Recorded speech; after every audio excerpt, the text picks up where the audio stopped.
제가 요즘 이렇게 강의를 다니면서 우리 천주교 교우들이 이렇게 많은지 나 몰랐어요.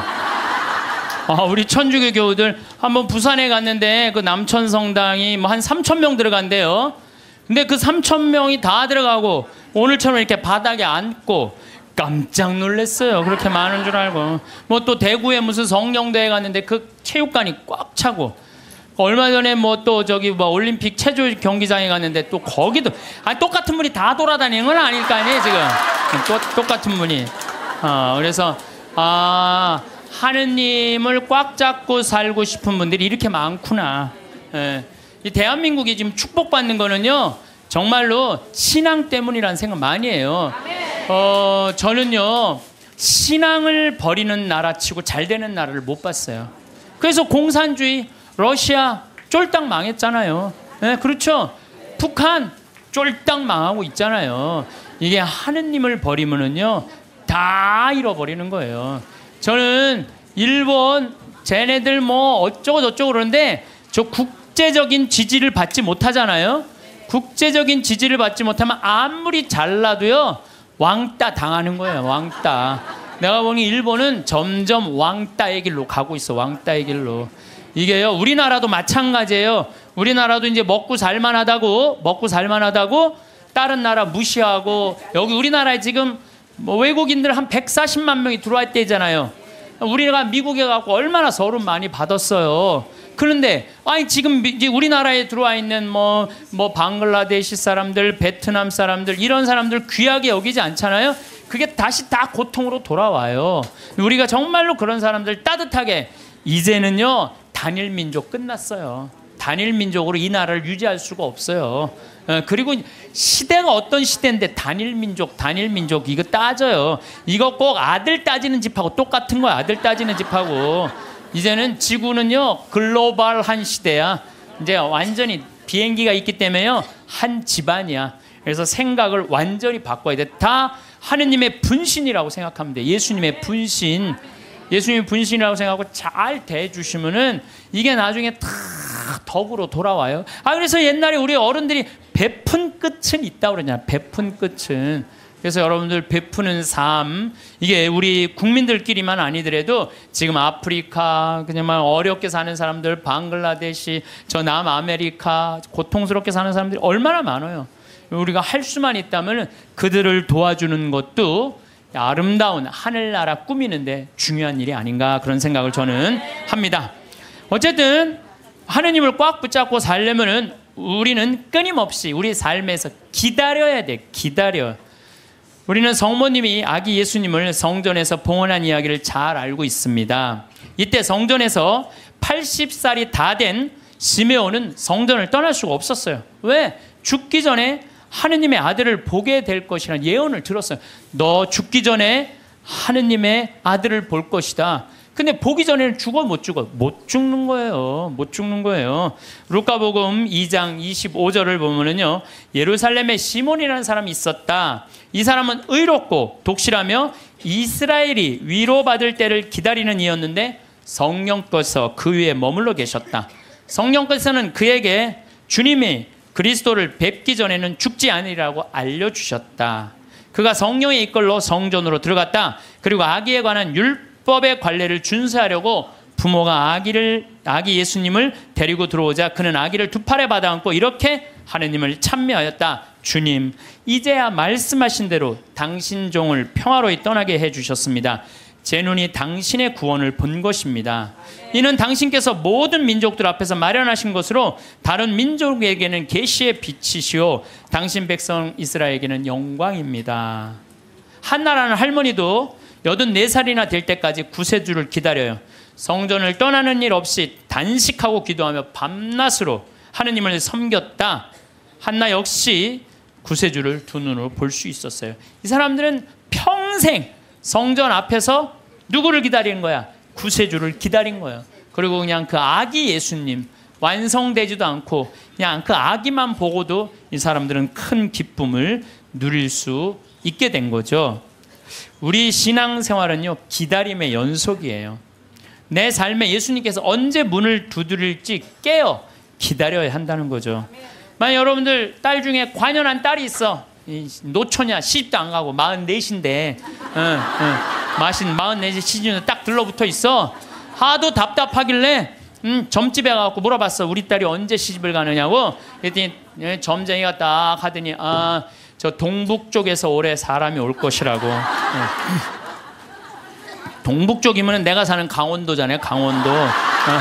내가 사는 강원도 평창 사람이 올 것이라고. 근데 내가 음식점을 하는데 근데 이마에 점이 하나 있다. 그 남자가. 그럼 여러분들 집에 가게 먹으러 들어오는 집 사람마다 이마에 점 있는 사람 여러분 어떻게 볼 것 같아요?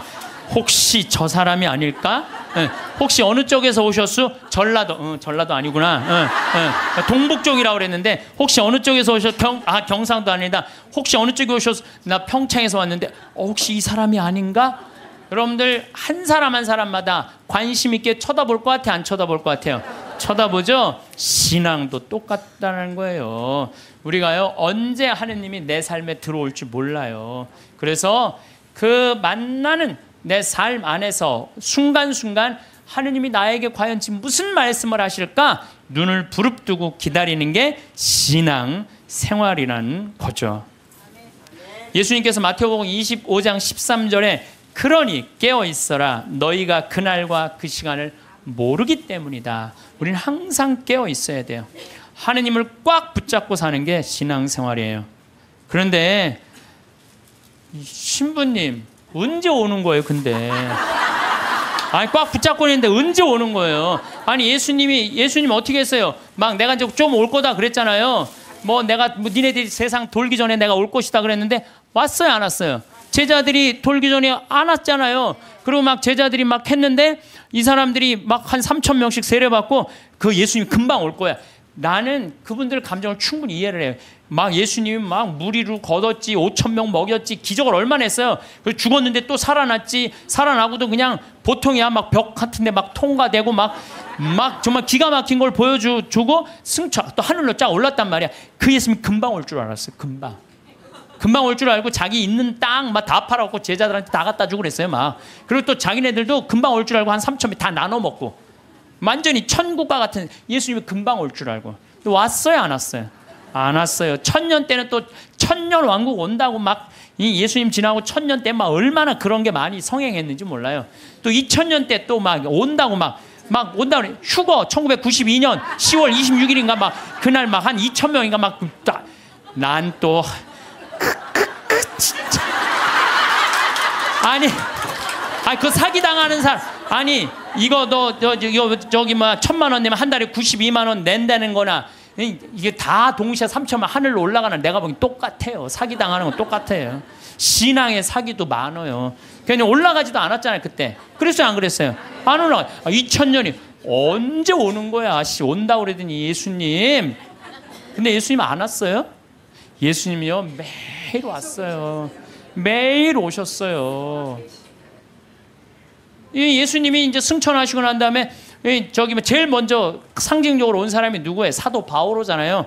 사도 바오로가 스테파노 죽을 때 어떻게 했어요? 옷을 들고 있었어요. 옷을 지키고 있었어요. 당시에 저기 사람을 죽이려고 그럴 때 옷을 지키고 있는 사람은요 가장 앞장서는 사람이래요.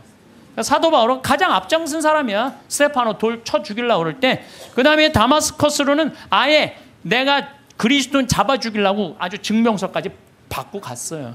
근데 그냥 거기서 그냥 가는 길에 예수님이 한 대 때리죠 라고 말해서 떨어져요. 떨어지면서 예수님이 뭐라고 그래요? 사울아 사울아 왜 너 나를 박해하느냐? 왜? 아니 당신 누구냐고. 네가 박해하는 그리스도인 예수다. 예수님이 우리를 분신으로 생각해야 안 해요? 여러분들 저나 다 예수님의 분신이에요. 그 사울이 3일 동안 눈 멀어갖고 이제 눈이 비늘 같은 게 떨어진다니 정신이 차렸잖아요. 예수님 안 오신 게 아니에요. 바오로 사도한테 왔어요. 재림하신 거예요. 재림하신 거예요. 그러니까 하느님의 섭리는 예수님 승천하고 끝난 게 아니야. 그때부터 성령께서 오신 거예요. 예수님 말씀대로 내가 가야 누가 온다? 성령이 온다 그랬잖아요. 내가 가야 성령이. 그러니까 성령이 온 세상에서 활동하고 계셔. 그리고 내가 베네딕토 아니야. 베네딕토. 우리 베네딕토 성인 480년 전에 수도원에 기초를 놓으신 분 아니야. 근데 이 베네딕토 성인이 하도 저기 수도원 규칙을 세게 하고 반대하는 신부가 저기 베네딕토 성인이 수비학고라는 곳에 거기서 이렇게 바위에 들어가고 기도했거든요. 거기다 독을 타요. 독을 타갖고 빵 내리는데 그 까마귀가 갖고 날아가요. 그러면서 내가 저분을 하느님이 돌보는구나. 그래요. 하느님의 섭리는요 매 순간 있어요. 내가 이번에 나폴리에 갔어요. 거기에 주교님이 성인이면 야누아리우스라는 주교님이야. 350년경에 순교했는데 그분의 이제 시신이 이제 여기 성인 시신을 우리도 김대건 신부님이 그냥 다 온 세상 다 뜯어져 있잖아요. 턱뼈는 신학교가 있고 다리는 미리네가 있고 그냥 성인 그냥 시신. 그래갖고 이제 이 야누아리우스 성인도 막 시신이 떠돌아다니다가 900년에 다시 나폴리로 가요. 나폴리로 갔는데요. 이 놀라운 일이 벌어져요. 5월 첫째 주와 성인이 순교한 9월 19일 날은요. 이 성인의 그 굳은 피가요. 녹아요. 근데 이게 1000년 동안 똑같이 녹는 거야. 이 사람들이 의심이 얼마나 많아. 아무리 이걸 95도가 돼도 평상시에는 안 녹아요. 그럼 온도 때문에 녹는 거 아니냐. 그래갖고 그냥 실험을 또 하고 95도에 안 녹아. 그런데 5월 첫째 주하고 9월 19일 날은 어김없이 녹는 거예요. 이게 이해할 수 없는 일들이 너무너무 많이 벌어지는 거예요. 이게 다 하느님의 섭리. 하도 의심이 많으니까 하느님이 중간중간 삶 안에 있는데도 우리한테 보여주는 거지. 또 내가 제일 좋아하는 프란치스코 성인 1180년에 태어나서 1226년에 돌아가는 프란치스코 성인. 아버지 포목 장수였어요. 너무너무 부잣집 아들이었어. 근데 프란치스코 성인이 어디 전쟁에 갔다가 그냥 감옥 1년 있다가 와갖고 하느님이 그러는 거야. 예수님이 너 내 교회를 일으켜라. 내 쓰러진 교회를 일으켜라. 이 성인이 무슨 말인지 몰랐어요. 그래갖고 일으켜라. 내가 가난한 사람 도와주라는 얘기인가 보다. 아버지 포목 그 옷 훔쳐다가 가난한 사람 다 나눠줘요. 가난한 사람들 다 나눠주니까 아버지가 어떻게 해요? 에? 이놈의 새끼 이거 내 아들 아니다. 내 재산. 아버지 돈밖에 몰랐던 거지. 그래갖고 그냥 그 주교 앞에서 내 아들 이거 아들 안 하는 걸로 그랬더니 프란치스코 옷을 다 그 유명한 장면 있잖아요. 옷을 완전히 벗어서 아버지 앞에 주면서 오늘부터 내 아버지는 하느님이라고. 그러니까 주교님이 이렇게 옷을 감싸주잖아요. 귀도 주교님이. 그리고 이제 이 제2의 그리스도. 나는 아시시에 3번을 갔어요. 우리 프란치스코 성인이 돌아가시기 2년 전에는 오상. 이 오상반. 참 이 오상이라는 것도요. 특별한 은혜 같아요. 고통스럽게. 근데 프란치스코 성인 이번에 내가 우리 직원들하고 이제 아시시에 갔을 때 이번에는 또 다른 은혜를 느꼈어요. 다른 때는 장미 그 밭이 있어요. 프란치스코 성인이 성욕을 못 견뎌갖고 장미밭에 굴른 데가 있어요. 근데 그게 지금 800년이 지났는데도 그 자리에는 가시가 안 나는 거예요. 그 자리에는. 그래갖고 또 사람들이 의심이 얼마나 많아요. 그러니까 그 장미를 뽑아서 옆쪽 밭에 하면 가시가 나는데 가시 난 거를 다시 프란치스코 성인이 굴른 자리에 갖다 심으면 안 나. 그러니까 예수님이 그 기가 막힌 마음을 귀하게 여긴 거죠. 그리고 또 프란치스코 성인 보고 따라간 사람이 누구 있어? 글라라. 글라라는 어떻게 했어요? 글라라는 아버지가 장군이었어요. 왕족한테 시집 보내려고 그랬는데 나는 저 프란치스코 성인이 너무너무 정말 존경스럽다. 그런데요, 글라라 성녀는요, 정말로 이뻐요. 키도 크고. 프란치스코 성인 키도 조금 140밖에 안 돼. 145. 그 정도밖에 안 됐다고 그래요. 아주 조그만. 근데 글라라 성녀는 시신에 가보니까 그대로 밀랍을 해놨어요. 글라라 성녀는. 근데 코도 오똑하고요. 정말로 예쁘게 프란치스코 성인 진짜 못생겼죠. 나보다 더 못생겼다. 그래. 프란치스코 성인은. 나보다 더 못생겼는데도 이 글라라 성녀는 그 프란치스코 성인의 삶이 너무 거룩한 거야. 그래갖고 그냥 그 이쁜 모습, 그 예쁜 그 수녀, 그 관두고 수녀님 한 거야. 그러니까 동생도 따라왔고. 그러니까 그냥 프란치스코 성인도 아버지도 나중에 어떻게 해? 그 재산 다 팔고 수도자 돼요. 엄마도 수도자 되고. 결국은 다 따라가요. 그러니까 아버지가 장군이나 아버지가 얼마나 박해를, 그 아버지 죽고 엄마도 이 수녀님이 돼요. 그러니까 프란치스코 성인하고 글라라 성녀가 두 집을 다 말아먹었어요. 다 말아먹었어. 수도자로. 응. 그런데 이제 그 이슬람 십자군 전쟁할 때 이슬람군이 와서 수녀원을 전부 다 침공하려고 그래요. 그럴 때 수녀님들이 빨리 도망가자. 근데 글라라 성녀가 그래요. 우리가 어딜 도망가냐. 도망간다고 안 잡힐 것 같으냐, 저 사람들한테. 나한테는 최고의 무기가 있다. 그러니까 이제 이슬람 군인들이 그 끼에라 성당에 딱 오니까 성령께서 어떻게 해요? 성광을, 예수님 성체가 모셔진 성광을 두고 성당 꼭대기 가서 비추잖아요. 빛이 너무 강렬해갖고 다 눈이 멀잖아, 이 사람들이. 그러면서 이 사람들이 뭐라 그래? 여기는 우리가 가면 안 되는 데인 거. 그리고 그냥 지나가잖아요. 이게 다 하느님의 섭리라는 거, 섭리. 근데 여러분들, 우리가 이 일상 안에서 하느님의 일은 늘 벌어지고 있어요. 근데 우리가 눈이 멀은 거죠. 안 보이는 거예요. 또 성체 기적, 이거 우리가 빼먹을 수가 없어요.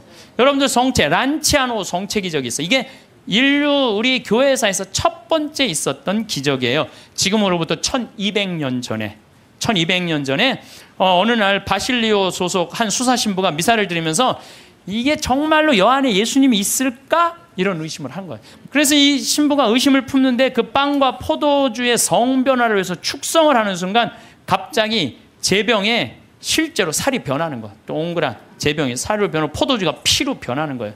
너무 놀란 신부는 이 사실을 숨길 수가 없어갖고 미사에 참석한 이들한테 보여줘. 옛날엔 다 뒤돌아서서 미사했잖아요. 이거 보여주는 거예요. 이거 예수님이 이게 지금 빵인데 살로 변했다, 성혈이 피로 변했다, 보여줘요. 인간 지방에 다 알려줘. 이게 첫 번째 기적이에요. 예. 근데 이 성당이 어떤 성당이냐면 예수님의 옆구리를 찔른 백부장, 이게 성 론지노라고 기념을 하는 거예요. 그 사람도 성인 회개하고 성인이 됐다는 얘기죠. 그 기념 성당에서 벌어진 거죠. 그래서 이게 역사상 최대의 성체 기적이라는 거죠. 예. 하느님이 의심을 품었던 수사 신부에게 보여준 하느님의 응답이었죠. 역사적으로 성체 기적에 대한 관심이 덜할 때도 있었지만은 란치아노의 신자들은 이 성체를 계속 모시고 있었어.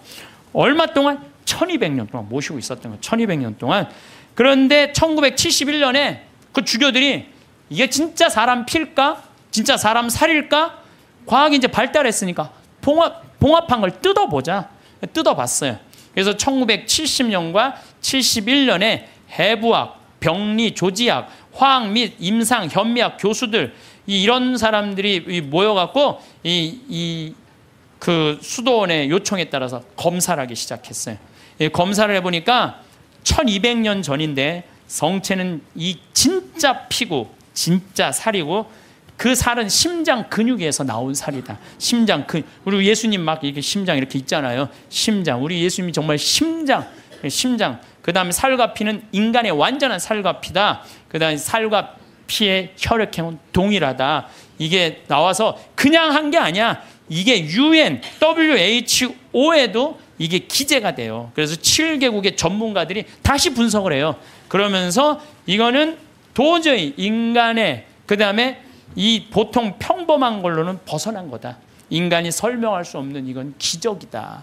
그래서 성체의 신비, 이게 매 미사 때마다 일어나는 거죠. 또 이게 이제 800년에 벌어진 건데 1263년에 독일의 신부, 이 신부도 또 의심한 거야. 베드로 신부. 순례를 가던 중에 볼로냐라고, 이것도 이탈리아예요. 그런데 경건한 신부였는데도 불구하고 축성된 면병 안에 그리스도께서 실제로 계시다는 걸 믿기가 어려웠던 거예요. 경건한 신부였는데도. 그러니까 여러분들 의심하는 거 나도 이해도 돼요. 경건화되는데도 이러네요. 경건화되는데도. 그런데 이가 순교자 크리스티나 무덤 위에 세워진 성당에서 미사를 거행하고 있는데 축성을 하자마자 축성된 면병에서 피가 흐르기 시작한 거예요. 그래서 신부 손가락을 적시고 제대와 성체포를 다 흘러내리죠. 그래서 신부는 당황을 하죠. 근데 당시 교황 우르바노 4세가 그 근처에 와 있었어요. 그래서 내가 의심을 했는데 이게 피가 이렇게 변했습니다. 사면을 해요. 근데 교황 우르바노 이 4세가 그거를 보고요, 성 토마스 아퀴나스 성인한테 이 성체는 그냥 우리가 기념이 아니라 이건 현존이다, 현존. 이 토마스 아퀴나스 성인한테 이 기적을 통해서 기도문을 하라고 그래요. 그게 바로 우리가 그 유명한 성체 창가예요. 여러분들 한 번씩 들어봤죠? 엎드려 절하나이다. 눈으로 보아 알 수 없는 하느님. 두 가지 형상 안에 분명히 계시오나 우러러 배울수록 전혀 알 길 없었기에 제 마음은 오로지 믿을 뿐입니다. 보고 맛보고 만져봐도 알 길 없고 다만 들음으로써 믿음 든든해지오니 믿나이다. 천주성자 말씀하신 모든 것을 주님의 말씀보다 더 참된 진리 없나이다. 십자가에서는 신성을 감추시고 여기서는 인성마저 아니 보이시나 저는 신성 인성을 둘 다 믿어 고백하며 뉘우치던 저 강도의 기도를 올리나이다. 토마스처럼 그 상처를, 이 토마스는 12사도가 저기 예수님 이렇게 나타났다 그러니까 뭐라 그래, 난 내 손으로 그분 옆구리에 손 찔러보고 못자국 넣어봐야 된다, 그 토마스 얘기예요. 토마스처럼 그 상처는 보지 못하여도 저의 하느님이심을 믿어 의심 안 싸우니 언제나 주님을 더욱더 믿고 바라고 사랑하게 하소서. 주님의 죽음을 기념하는 성사여, 사람에게 생명 주는 살아있는 빵이여, 제 영혼 당신으로 살아가고 언제나 그 단맛을, 성체 단맛을 느끼게 하소서. 사랑 깊은 펠리칸, 이 펠리칸 얘기는 잘 아시죠? 펠리칸이라는 새는 어떻게 해요? 자기 새끼가 이렇게 나무에다 하는 게 아니라 이렇게 모래밭에다가 이렇게 새끼를 하는데 그 독사들이 그 알을 너무너무 좋아하잖아요. 그래갖고 이 새끼들이 그냥 조금만 그 새끼 잡아먹으려고 독사들이 막 물으면은 피가 묽어져요. 그럼 펠리칸이랑 어미새가 와갖고 독사를 다 쫙 죽이고 그 새끼 배를 막 쪄요. 자기 배도 막 짜고, 새끼 배를 쪼는 건 뭐야? 피가, 독에 묻은 피가 빠져나가라는 거야. 그래서 자기 맨 부리 앞에 거기에 피를 쪄요. 여기 제일 뜨거운 피가 있어. 그래갖고 새끼 입에다가 그걸 넣어줘요. 그러면 이 피가 너무 진해갖고 새나가지가 않는 거야. 그래서 새끼가 다시 살아나는 거예요. 이게 예수님의 사랑이 그거야. 예수님 피를 흘려갖고 우리가 새 속에 악마의 독에 물려갖고 정신을 못 차려. 그러니까 우리 다 새 속의 독을 다 빼내고 당신의 피를 넣어주는 거. 그래서 그 사랑 깊은 펠리칸, 그 얘기를 하는 거예요. 사랑 깊은 펠리칸 주 예수님, 더러운 저 당신 피로 씻어주소서. 그 한 방울만으로도 온 세상을 모든 죄악에서 구해내시리이다. 예수님, 지금은 가려져 계시오나 이렇듯 애타게 간구하오니 언젠가 드러내실 주님 얼굴 마주 뵙고 주님 영광 바라보며 기뻐하게 하소서. 아멘. 이게 이 기적이 있은 지 1년이 지나고 난 다음에 1264년 8월 교황 우르바노 4세가 토마스 아퀴나스, 이 기도문을 1년 동안 이 토마스 아퀴나스 성인이 묵상을 한 거예요. 그래갖고 성체 축일이 제정이 된 거예요. 이 기적을 통해서. 그래서 여러분들 성체 성결 대축일 기념하잖아요. 이게 이런 사연으로 생겨난 거예요. 이런 사연으로. 예, 그래서 정말로 이런 것들을 보면은 참 우리 신앙은요, 그냥 지나갈 게 하나도 없어. 다 정말 황금이에요, 황금. 예, 또 시에나의 성체기죠. 이거는 이제 훌쩍 또 넘어서 1700년. 1700년에 시에나에서 거행 미사를 하고 있는데 어떤 도둑이 들어와서 성체를 훔쳐가요. 그때는, 옛날에는 우리 성체를 어떻게 했어요? 성체 영화로 갈 때 침 뱉으면서 성당 갔어요. 퇴퇴퇴. 왜? 거룩한 성체 영화하는데 침 넘어가면 안 된다고. 퇴퇴퇴 뱉으면서 갔어요. 그리고 몇 시간 전에 공복제 24시간 하루 종일 굶었어요. 요즘은 뭐 30분으로 줄어들었지만 세상 좋아졌어요. 그래서 옛날에 그 왕림성당 125주년 한다고 그러는데 그 왕림성당에 그 동네 사람들이 다 갈 때요, 너무 배가 고파고 하루 공복제를 지켜야 되니까 물 먹고 간 거, 물 먹고 시내 물 먹고, 그리고 이 태태태 침 뱉고 성체 깨끗하게 모신다고. 그런데 옛날에는 성체가로 떨어지는 것도 무서워서 쟁반 가지고 어떻게 했어요? 다 바쳤잖아요. 그러면 혀로 하면은 쟁반, 그것도 나 어렸을 때 복사해갖고 그 쟁반, 난 또 주교자 성당에서 쟁반 대갖고 복사할 때 죽어. 한 1000번 이렇게 하고 나면요, 올 때마다 여러분들은 아멘 혀로 내밀었잖아요. 기억나요? 네. 그러니까 그 성체도 다시 다 쟁반하면은 제대해서 다 닦았다고요. 그런데 이 성체를 잊어먹었다, 난리 난 거예요. 그래갖고 그냥 신부들이 그냥 그거 하면 무릎 꿇고 24시간 동안 주교님한테 혼나고 그랬거든요, 옛날에. 근데 이 성체를 도둑 맞았으니 이게 어떻게? 난리가 났는데 3일이 지나서 소년 성가대가 거기에 쌀독, 가난한 이들한테 하는 그 쌀독에서 찾아내요. 그래갖고 그 성체를 이제 이거 명할 수가 없잖아. 그래갖고 모셔두는데 그래도 특별한 일 있을 때마다 해가 처음엔 300 몇 개를 잃어버린 거예요. 그런데 요즘은 뭐 223개 남았대요. 그런데 이게 300년이 지났는데도 하나도 안 변한 거예요. 이게 면역 밀떡은 조금 지나면 변하거든. 100년, 200년, 300년이 지났는데 하나도 안 변한 거예요. 이게 바로 하느님의, 아니 그냥 매일 하느님의 섭리는 벌어져. 여러분들 맨날 성체 영화하는 거, 맨날 살아있는 예수님 영화하는 거예요. 그게 매일 하느님이 어디 있는 거야? 왜 안 오는 거야?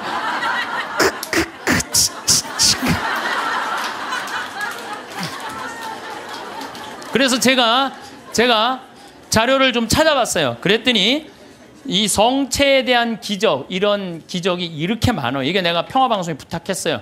이거 전부 쫙 자막으로 좀 내리라고. 이 참 많은 나라에서, 많은 지역에서 성체, 빵이 살로 변한 기적들이에요. 이게 전부 다. 그러니까 얼마나 답답했으면 예수님이 그렇게까지 했겠어요. 얼마나 믿음이, 이게 정말 없는 백성들, 예수님이 그렇게 해서 믿음을 강조한 거예요. 그래서 여러분들은 하느님은요, 그냥 뭐 어디 멀리 있는 게 아니에요. 내 삶 안에 지금 이 자리에서 현존하시는 분이 하느님이라는 거예요. 그리고 내가 제일 좋아하는 성모님, 우리 성모님 발현 봐봐. 과달루페 성모님. 과달루페 1531년 12월 9일 57세 요한 디에고한테 나타나잖아요. 그래갖고 내 성당을 져라. 그러니까 주교님한테 가서 얘기하라고 그러잖아요. 주교님한테. 그래서 주교님 성당을 지뢰는데요. 그러니까 주교님 미친놈 취급하잖아요. 여러분들도 저기 남반산 가는데 성모님이 나타나갖고 여기 염주교님한테 그 성당 남산에 지라고 들었어요. 그래갖고 염주교님한테 저 성당 지뢰는데, 그럼 여러분들 바로 어떻게 할까요? 꽃꽂은 여자 치고 바로 하잖아요. 꽃꽂은 여자. 그래갖고 요한 데이오가 다음날 갖고 성모님 전하긴 전했는데 안 믿는 것 같다고, 그러니까 나한테 증표를 달라고 그러니까 저 12월 달이니까 이 멕시코 시티가 2000m 위에요. 12월 달은 굉장히 추워요. 장미는 언제 피죠? 6월 달에 피잖아요. 장미는 아주 더울 때. 사실은 여러분들 장미는요 3월 달에 4월 달에 개나리, 진달래, 벚꽃, 철쭉 다 떨어지고 난 다음에 6월 달에 피는 게 장미예요. 제일 더울 때 피는 게. 근데 12월 달에 장미가 핀 거예요. 산꼭대에 올라가 보니까. 그러니까 그냥 이게 너무 좋아갖고 그냥 장미를 망토에 딱 해갖고 갔는데 그 망토에 성모님이 새겨졌잖아요. 그게 바로 과달루페 성모님이에요. 근데 1500년이니까 지금으로부터 550년 전 사건, 450년 전 사건이잖아요. 근데 내가 또 과달루페도 갔죠. 과달루페 갔는데 성모님이요, 이뻐도 아니 진짜로, 진짜 그 기적의 그 성모님 그 망토가 그대로 모셔져 있어요. 또 어떤 사람이 저것 때문에 8년 만에 800만 명이 다 세례를 받은 거예요. 1531년 이 성모님 때문에. 그러니까 그리고 그냥 아메리카가 다 이게 뭐예요? 아메리카가 다 선교가 된 거 아니에요. 그러니까 그냥 폭탄을 던져요. 그래갖고 지금은 교황청에서 방화 유리로 딱 막아놨어요. 방화 유리로 보내갖고. 그런데 쫙 보면은요, 그 성모님이 사진에 보면은 엘리베이터로 가게 돼 있어요. 우리가 걷는 게 아니라 엘리베이터 딱 쓰면 쫙 지나가요. 성모님 쫙 보면 엘리베이터 세 개에 세 개 왔다 갔다. 그럼 또 뒤에 앞에 가고 쫙 가. 이렇게 보면은요 정말로 아름다워요. 성모님이 참 아름다운 것 같아. 그래서 그 성모님 발현, 또 루르드 1858년 2월 10일부터 7월 16일까지 막 벨라데떼한테 나타나갖고 1854년에 무염시태의 어머니가 반포가 돼요. 원죄 없이 잉태된 성모님. 그 교리를 아는 사람이 거의 없었어요. 그때 교황청에서 발표한 건데, 이 피레네 조그만 데서 그 벨라데떼가 뭘 알아요? 학교도 안 다니는 애가. 근데 성모님 본당 신부가 너 그분 이름이 뭔지 물어보고 와. 그러니까 성모님한테 가고 본당 신부님 이름을 물어보고 오라고 그러는데요. 그랬더니 성모님 뭐라? 에라꾸의 소이 임마꿀라타 콘셉시우라고 그래요. 이게 라틴어예요, 라틴어. 얘네들은 프랑스, 그리고 얘는 프랑스 말도 하는, 오늘 프랑스에서 한 분 오셨는데 프랑스 말도 아니에요. 얘네들은 피레네 아주 사투리 쓰는 애야. 그래갖고 얘가 또 막 외우고 가요. 에라소이 임마꿀라타 콘셉시오, 에라꾸에소이 임마꿀라타. 그래갖고 본당신부한테 딱 얘기해요. 에라꾸에소이 임마꿀라타 콘셉시오라는데요. 본당신부 놀래요. 너 그게 무슨 뜻인 줄 아느냐? 아니요, 나 모르는데 외우느냐고 죽을 뻔했어요. 나 죽을 뻔했어요. 그래요. 아니 벨라데떼가 진짜로 그래. 난 무슨 뜻인지 몰랐는데 계속 외우면서 왔다는 거 안 까먹으려고. 본당 신부가 이거 성모님의 발현이구나. 그래서 그 루르드에 거기에 목발 3000개 막 5000개, 이제 그 목발 다 쳤어요. 의미가 없다는 거예요.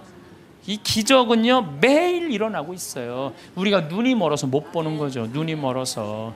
또 그 유명한 파티마, 1916년에 천사 셋이 세 아이한테 나타나갖고 너희들 열심히 기도하라, 중요한 분 만날 테니까. 그래서 1917년 5월 13일부터 10월 13일까지 성모님이 매일 그날 나타나잖아요. 프란치스코 히아친타 루시아, 그것도 나이도요 많지도 않아. 8살, 9살, 6살짜리 아이한테.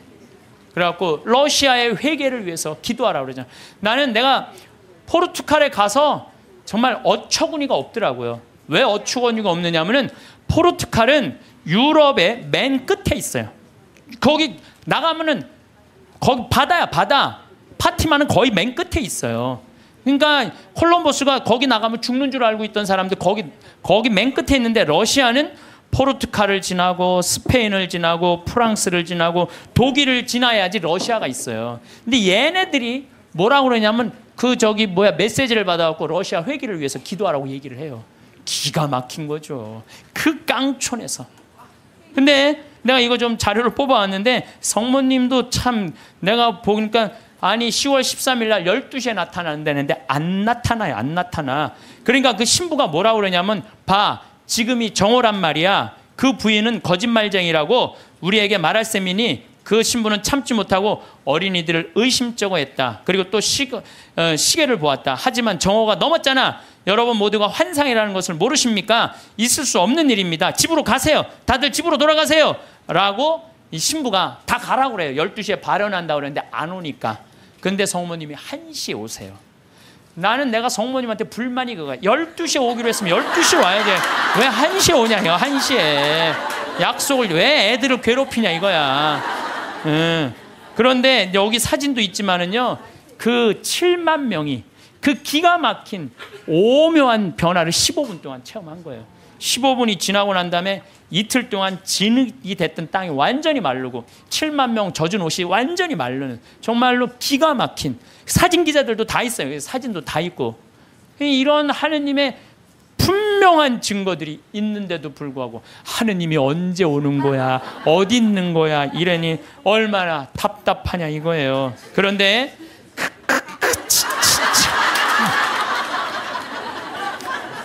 근데 제가 여러분들한테 오늘 특별히 소개할 분은요, 과달루페 성모님도 아니고 루르드 성모님도 아니고 그 다음에 파티마 성모님도 아니에요. 오늘 여러분들한테 특별히 소개할 성모님은 르완다 성모님이에요. 르완다 성모님은 1981년 11월 21일 고등학교 16살짜리 여자의 알퐁신 무무레케라는 애한테 발현을 하세요. 르완다라는 나라는요, 제가 이번에 잠비아 가면서도 자세히 봤어요. 정말로 키베오 호수라고 아주 조그만 나라. 르완다는 1992년 3, 4년에 100만 명 학살한 그렇게 해서 여러분들 들은 나라예요. 그런데 이때 성모님이 나타나고 이 학살을 미리 예언을 해요. 회개하라고. 근데 이 아이는 너무 외로웠어. 자기가 너무 힘들었어. 그래서 성모님한테 뭐라고 그러냐면은, 성모님 나 너무 힘들어요, 외로워요. 그러니까 성모님이 나타나요. 그래서 나는 너를 위로하러 하늘에서 왔다 하시면서 메시지를 전해주길 바래요. 혹시 여기 계신 분들, 외롭고 힘든 분들 많을 거야 아마. 어디 가서 찾아 성모님한테 나를 위로해달라고 그러면 성모님이 위로해 주실 거예요. 이 성모님이 나타나는 동안 그 아이의 표현이 그래요.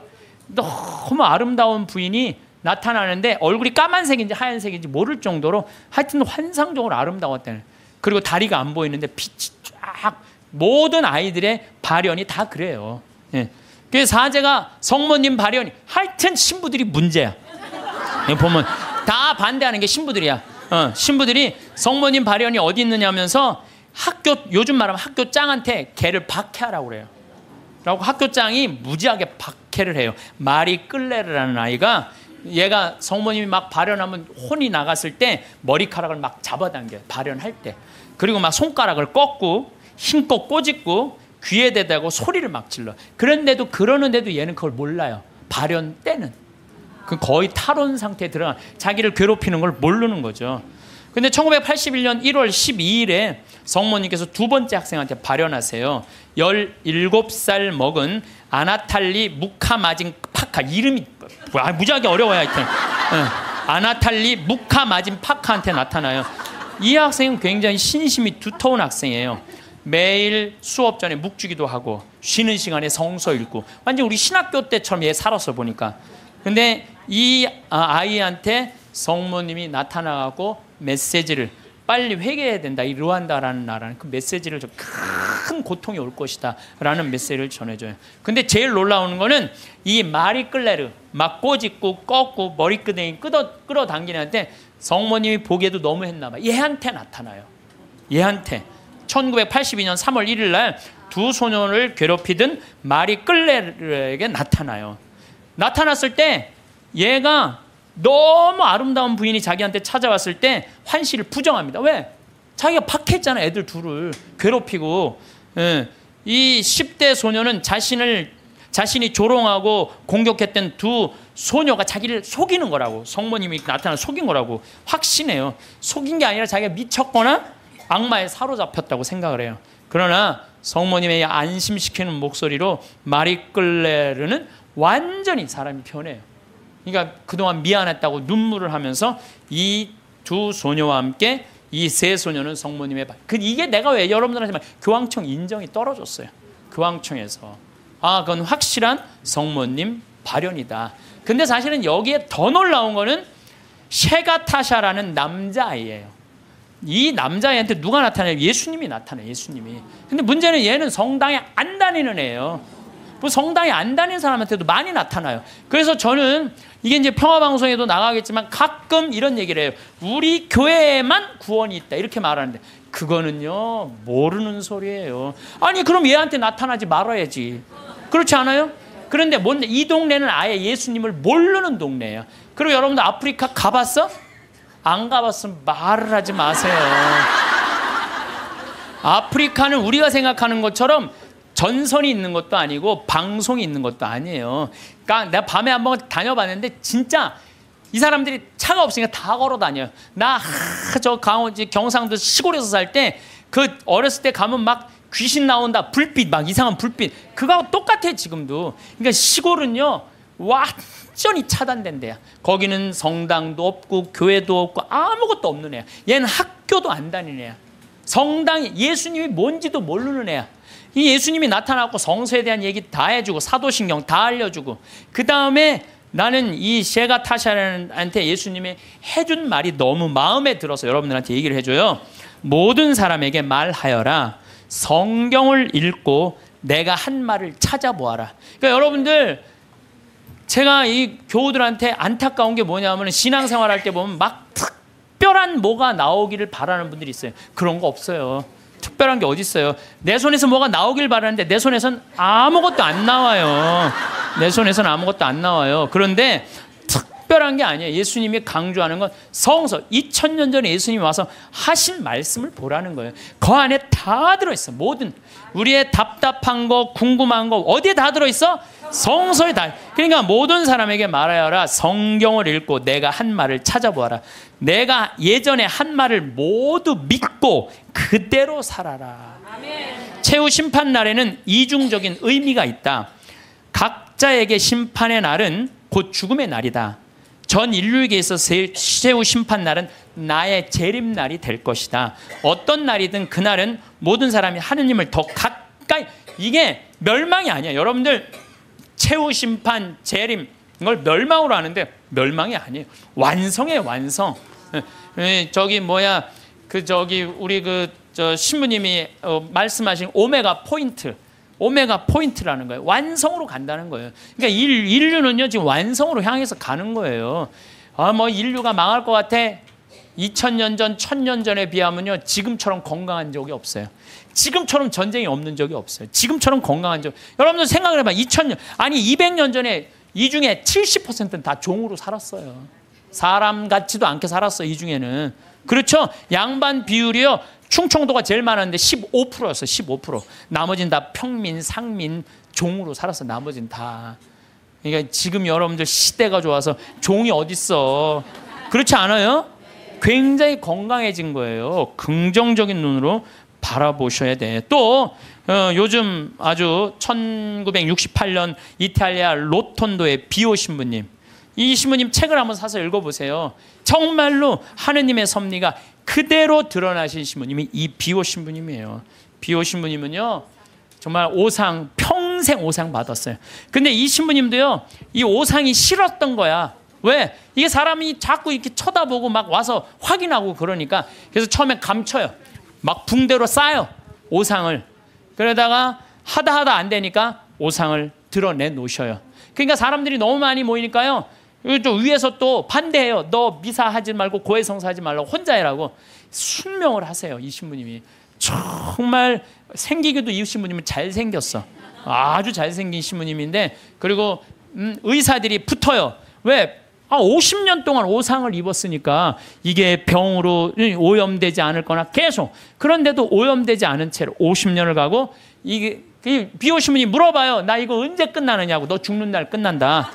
그런데 놀랍게도 신부님이 돌아가시는 날 이게 싹 치유가 돼요. 돌아가시는 날. 예. 이게 뭐 살아있는 하느님의 증거죠. 하느님께서는요, 끊임없이 활동하고 계셔요. 우리가 깨어 눈을 부릅뜨고 하느님의 활동을 기다리지 않아서 그렇죠. 시메온처럼요, 애절한 마음으로 하느님의 손길을 느끼려고만 한다면 수도 없는 하느님의 섭리를 여러분들은 느끼실 수 있을 거예요. 아, 좋아. 내가 지금 오늘부터 하느님하고 살 거야.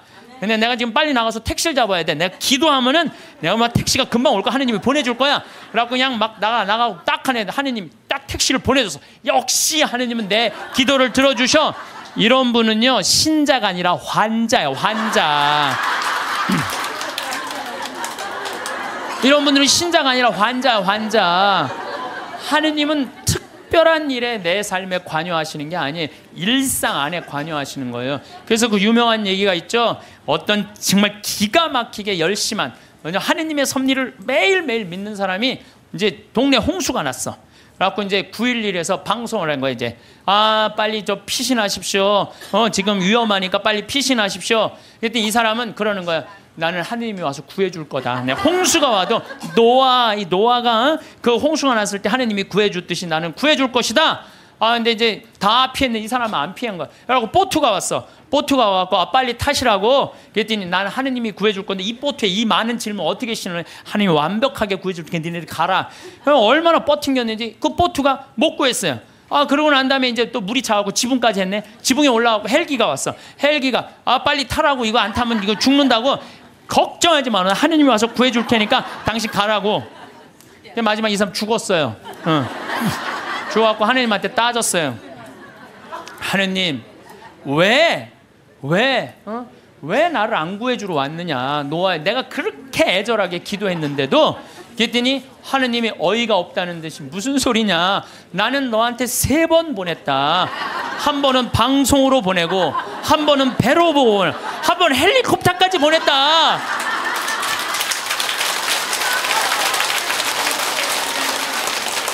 하느님을 만나는 일은요, 어떤 대단한 기적이 일어나는 게 아니에요. 그냥 일상 안에서 내가 즐거우면 되고, 내가 행복하면 되고, 내가 이웃을 사랑하고, 정말로 오늘 하루 정말 감사하고 즐겁게 사는, 그게 기적인 거예요.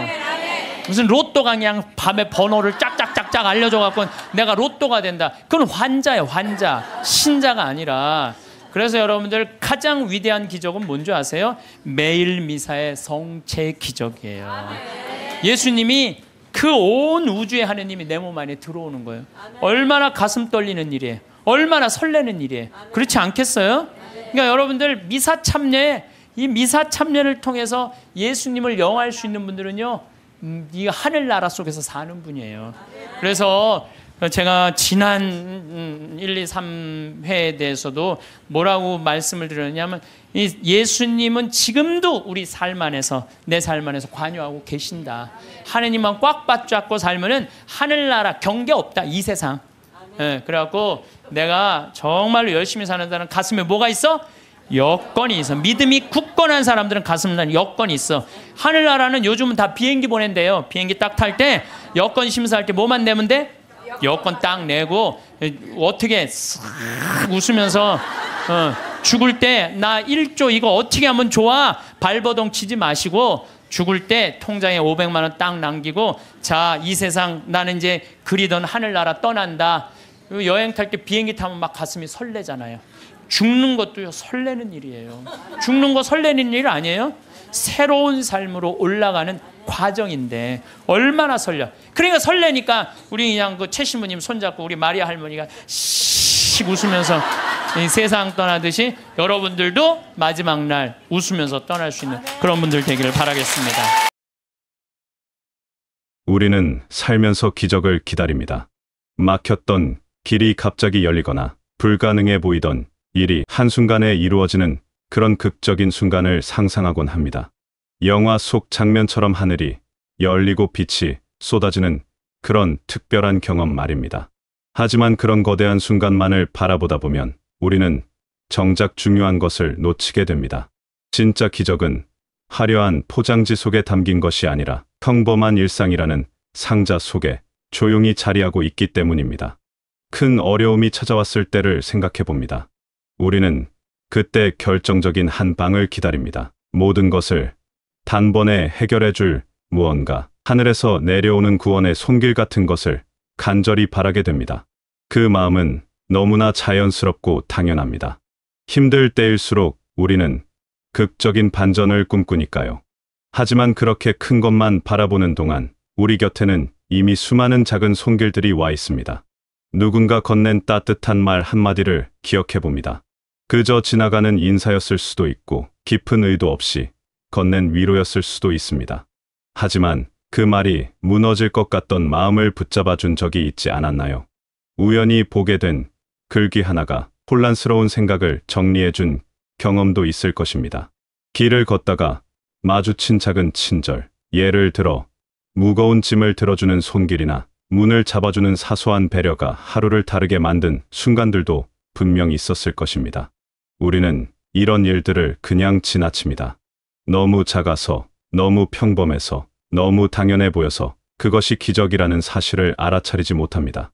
거대한 구원을 기다리느라 이미 도착해 있는 수십 개의 작은 구원들을 보지 못하는 것입니다. 마치 큰 별만 찾다가 하늘 가득 빛나고 있는 작은 별들을 놓치는 것처럼 말입니다. 우리의 시선은 항상 멀리 있는 무언가를 향해 있고, 그래서 바로 코앞에 있는 소중한 것들을 보지 못합니다.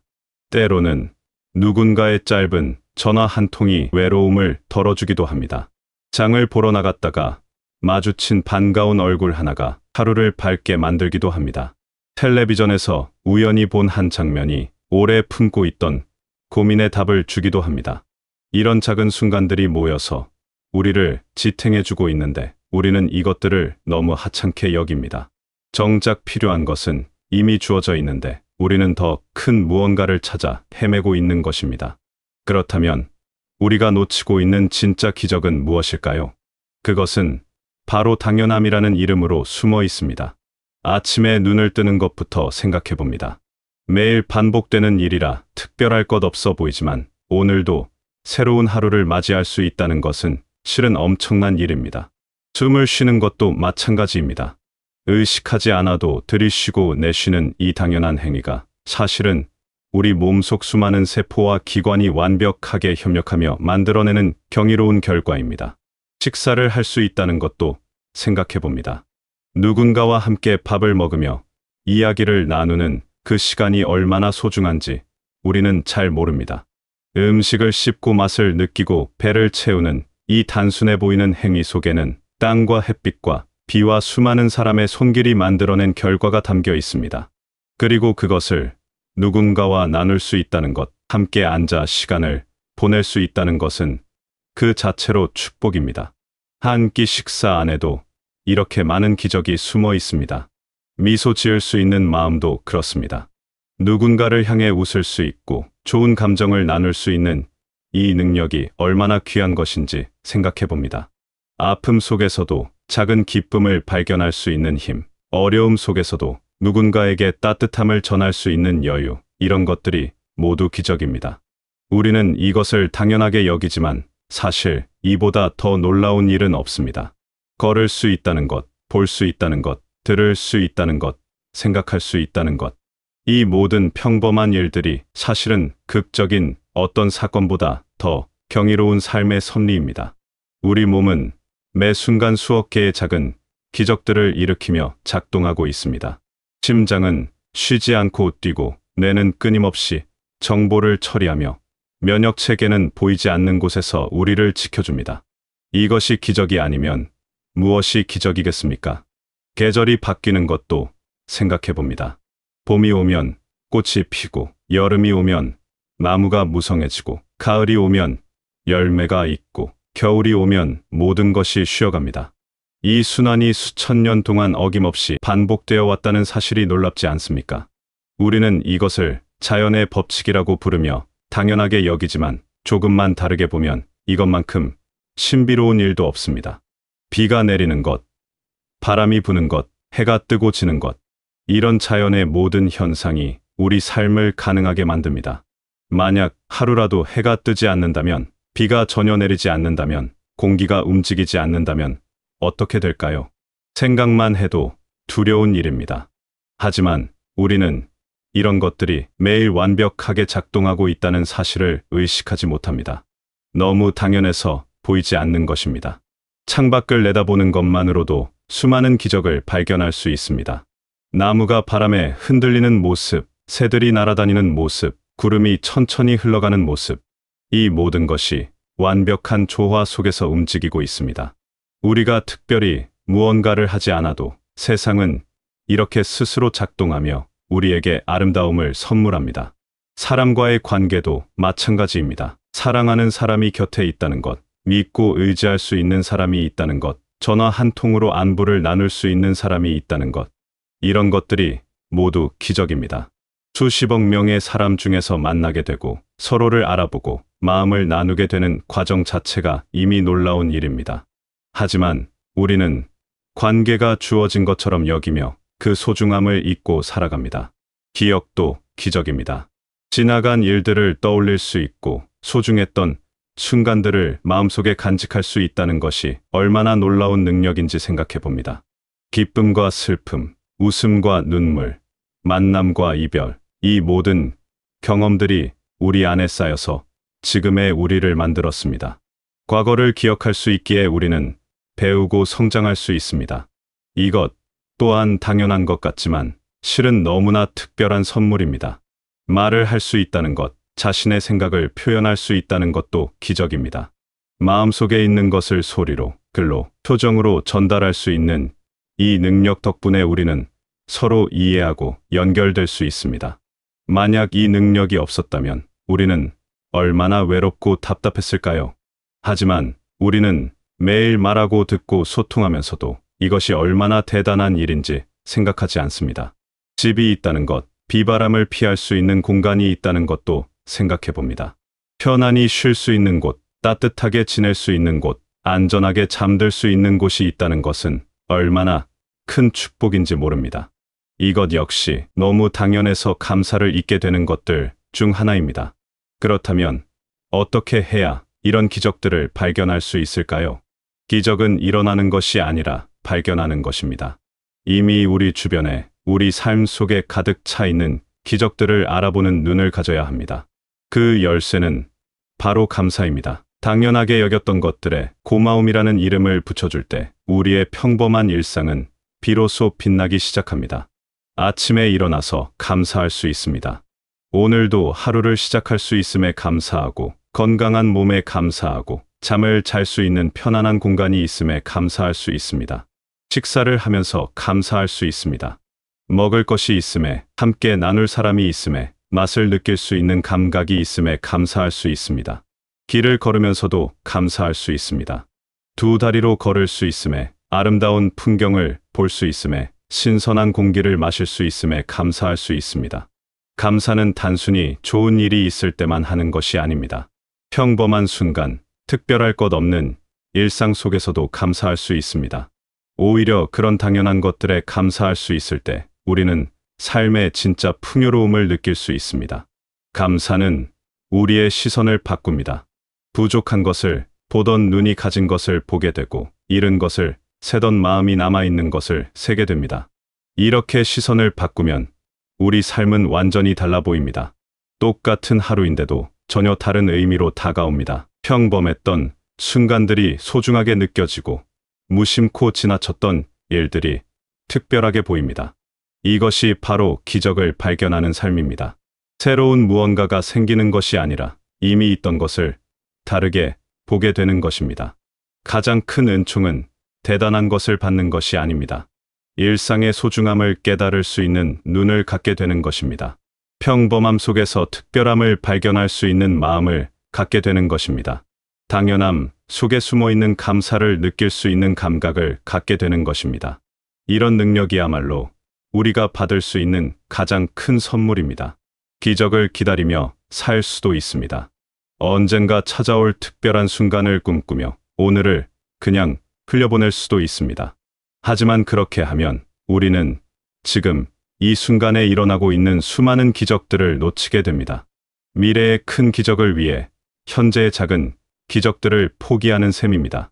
그보다는 지금 여기서 감사할 수 있는 것들을 발견하며 사는 것이 훨씬 풍요로운 삶입니다. 오늘 마주친 작은 기쁨들, 오늘 느낀 작은 감동들, 오늘 나눈 작은 따뜻함들, 이런 것들을 소중히 여기며 살아가는 것입니다. 그러다 보면 어느새 우리 삶 전체가 기적으로 가득 차게 됩니다. 여러분의 삶도 이미 기적으로 가득합니다. 다만 그것을 알아차리지 못하고 있을 뿐입니다. 눈을 뜨고 주변을 둘러보면 감사할 것들이 끝없이 보일 것입니다. 당연하다고 생각했던 모든 것들이 사실은 경이로운 선물이었다는 것을 깨닫게 될 것입니다. 그리고 그 순간 여러분의 평범한 일상은 더 이상 평범하지 않게 됩니다. 지금 이 순간도 기적입니다. 숨을 쉬고 있고 이 글을 읽을 수 있고 생각할 수 있고 느낄 수 있는 이 모든 것이 기적입니다. 오늘 하루도 감사할 일들로 가득할 것입니다. 작은 것에서부터 감사를 발견하고 평범한 것에서 특별함을 느끼며 당연한 것에서 소중함을 깨닫는 하루가 되시길 바라겠습니다.